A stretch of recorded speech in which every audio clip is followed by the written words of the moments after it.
Hi, in front of me is Vivax X503 and today I would like to show you how you can download and apply LED keyboard on this device.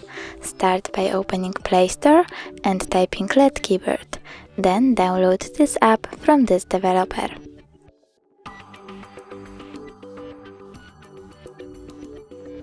Now open it and choose Get Started. Click OK, tap on the switcher next to LED keyboard and tap OK again. Now click Input Options and choose LED keyboard one more time. Over here you can pick theme that you like the best. I will go with that one, so I have to tap on it and choose Download theme. Now when I go back,